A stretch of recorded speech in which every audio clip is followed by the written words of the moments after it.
প্রকার ধুমকি দিয়ে বন্ধ করানোর চেষ্টা করছে, মাইক খোলার চেষ্টা হচ্ছে ধর্মস্থানগুলো থেকে, এর আমরা পরিপন্থী। অলরেডি আমি আমাদের রাজ্যের যিনি ডিজি আছেন, ডিজি স্যারের কাছে জানতে চেয়েছি, কারণ একাধিক জায়গায় একাধিক রকম ভাবে বার্তা আসছে। এক জায়গায় আসছে আপনার যে টোটালি মাইক খুলে নিতে হবে, আবার একটা বার্তা আসছে আপনার হজরের অর্থাৎ ভোরের সময় যে কল ফর প্রেয়ার বা আজান দেওয়া হয়, পাবলিক অ্যাড্রেস যেটা করা হয়, সেটাকে বন্ধ করতে হবে। আবার কোনো জায়গায় খবর পাওয়া যাচ্ছে মাইক খুলে দিয়ে নাকি শুধু 10 লাগাতে হবে। আমাদের স্পষ্টভাবে আমরা জানতে চেয়েছি ডিজিপি স্যারের কাছে যে অ্যাকচুয়াল আপনাদের নির্দেশিকা কি আছে। যদি এই ধরনের কিছু নির্দেশিকা থাকে আমাদেরকে প্রোভাইড করুন, এবং প্রত্যেকটা মসজিদ কমিটিকে প্রোভাইড করে দিন। মসজিদ কমিটি হোক বা অন্যান্য ধর্মস্থানে যেগুলো আছে, সে মন্দির হোক, গুরুদুয়ার হোক, গির্জা হোক, যারাই সাউন্ড সিস্টেম ইউজ করে, নিশ্চিতভাবে কোনো যদি নির্দেশিকা থাকে নির্দেশিকার মধ্যেই থাকবে, নির্দেশিকার বাইরে যাবে না। তা না করে যেভাবে থানা বা প্রশাসনের মাধ্যমে থ্রেট করা হচ্ছে, ডেকে এক প্রকার থ্রেট করছে, এটা কোনোভাবে মেনে নেওয়া যায় না। তা আমি এই যে চাপিয়ে দেওয়ার যে চেষ্টা চলছে, এর বিরুদ্ধে আমি খুবই তাড়াতাড়ি কলকাতা হাইকোর্টে যাচ্ছি। গতকাল থেকে আমার কাছে রাজ্যের বিভিন্ন জেলার বিভিন্ন এলাকার মানুষজন ফোন করে যে তাদেরকে কোনো জায়গায় থানায় দেখে বা থানার পক্ষ থেকে পুলিশকে পাঠিয়ে এই নিদান দেওয়া হয়েছে যে মাইক খুলে নিতে হবে। মসজিদ কমিটি বা ধর্মস্থান, মন্দির বা যে কোনো জায়গাতে মাইক খুলে নিতে হবে। বিশেষ করে মসজিদে যেগুলো খুলেছে আমার কাছে খবর এসেছে, যেগুলো কে বলেছে। আবার জানতে চেয়েছি কিন্তু পুলিশের পক্ষ থেকে কোনো রিটেন অর্ডার কপি বা নোটিফিকেশনের কোনো কপি দেয়নি। পুলিশকে জিজ্ঞাসা করা হলে পুলিশ এই ধরনের তাদেরকে এড়িয়ে গেছে যে এই ধরনের কোনো রিটেন কপি নাই, বলা হচ্ছে এটাকে শুনতে হবে। কিন্তু এটা ব্যাপারে হয় না।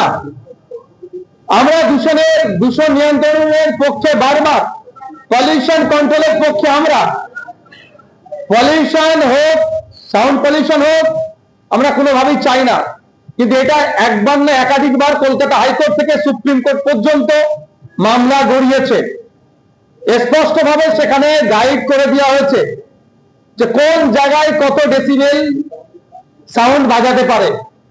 পশ্চিমবঙ্গের দূষণ পরিষদ বলুন বা যে আইন আছে 2000-এর আইনের পরিপ্রেক্ষিতে 4টে ক্লাস করা আছে, 4টে পার্ট করা আছে: industrial area, commercial area, residential area, silence area বা জোন, যেটা কি বলুন। যে নিয়ম নির্দেশিকা আছে দিনের জন্য তথা সকাল 6টা থেকে রাত 10টাকে দিন বলা হচ্ছে এই আইনের পরিপ্রেক্ষিতে, রাত 10টা থেকে সকাল 6টাকে বলা হচ্ছে রাত। কত ডেসিবেল বাজানো যাবে নির্দিষ্টভাবে করা আছে। তারপরেও প্রশাসনের পক্ষ থেকে একটা অংশ যেভাবে ভয় দেখিয়ে এক প্রকার ধুমকি দিয়ে বন্ধ করানোর চেষ্টা করছে, মাইক খোলার চেষ্টা হচ্ছে ধর্মস্থানগুলো থেকে, এর আমরা পরিপন্থী।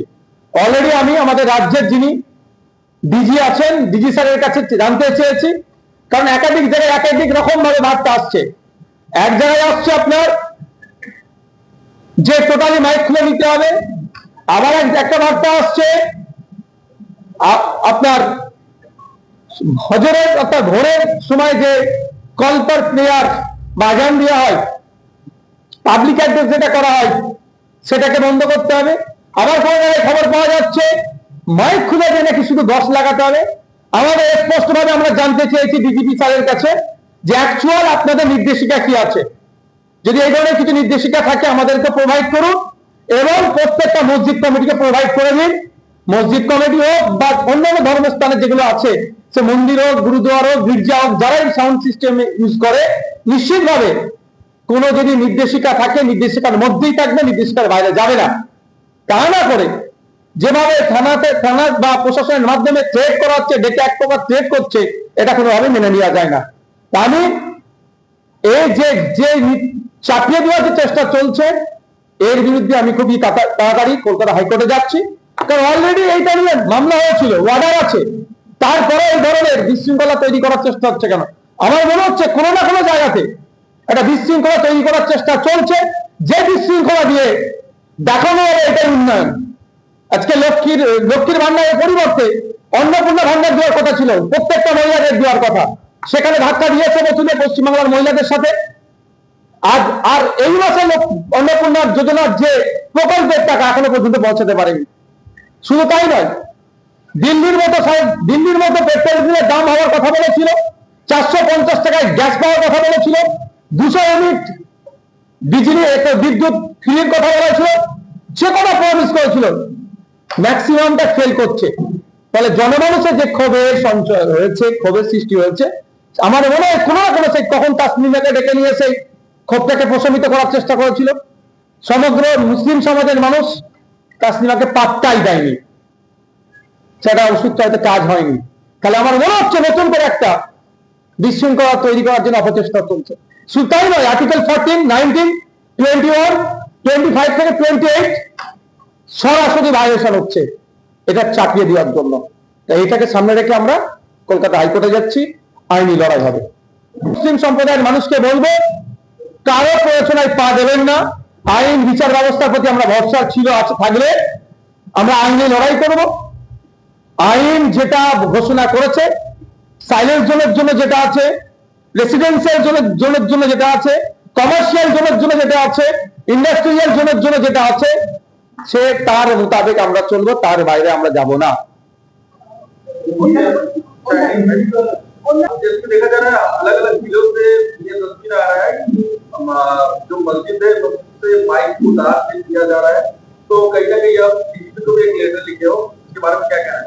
देखिए, यस्टरडे से मेरे पास बहुत जिले से फोन आया, क्या बोला कि पुलिस ने उनको बुलाया, मस्जिद कमेटी को बुला के माइक्रोफोन को हटा दो, लाउड स्पीकर को हटा दो। तो उन लोग जब पूछा पुलिस को कि क्या ऑर्डर किया है, नोटिफिकेशन किया है, किस ऑर्डर के बेसिस से हम लोग को बोल रहे हैं, कोई नहीं देखा। बोले कि हम लोग बोला तो हो गया, लेकिन हमारा बात ऐसे यही है, अगर उतारना है तो रिटेल पूरे कोई आपका ऑर्डर देना होगा। दूसरा बात है तो पुलिस आके उतार दो। हम आदमी को ऐसा ही बोला, अब तहसील में लड़ाई में मत जाओ, क्योंकि अभी बीजेपी पीछे है, बंगाल में सत्ता में है, लेकिन जो प्रॉमिस किया फुलफिल नहीं कर पाया। जैसे लक्ष्मी भंडार को हटा के अन्नपूर्णा योजना से जितना लेडीज को मिल रहे थे, वुमेन को मिल रहे थे लक्ष्मी भंडार, उतना नहीं मिल रहा है।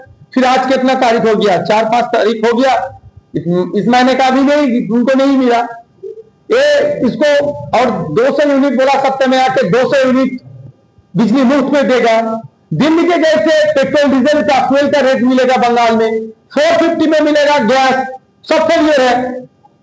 फेलियर को आप कैसे इस सब्जेक्ट है, सब्जेक्ट को ऑब्जेक्ट करना है, ऑब्जेक्ट को सब्जेक्ट करना है। ऑब्जेक्ट है ये वाला पॉल्यूशन। ठीक है, इससे पहले बंगाल के कलकत्ता हाईकोर्ट में हुआ मामला, सुप्रीम कोर्ट में भी मामला हुआ। यहां पर जो पॉल्यूशन बोर्ड है, एक 4 कैटेगरी का जोन किया, एक industrial area, residential area, commercial area, silence zone. वहां पे पूरा के पूरा एक दे इतना डेसिबल, इतना डेसिबल। हम बोलेंगे मस्जिद में जो लाउड स्पीकर है डेसिबल के अंदर रह के चलते हैं।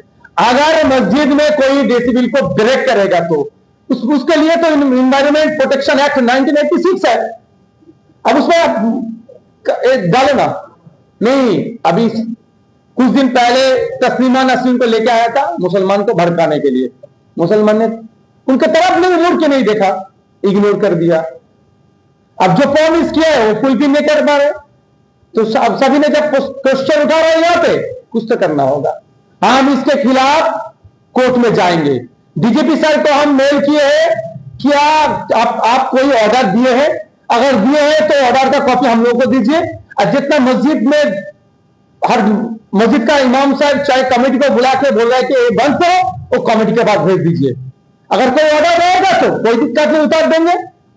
बेकार ऑर्डर के आप बोल रहे फोर्स कर रहे उतारो, ऐसा नहीं चलेगा। इसके खिलाफ हम कोर्ट में जाएंगे, क्योंकि डेमोक्रेटिक कंट्री है। आर्टिकल 14, 19, 21, 25 लेकर 28 तक अब देखिए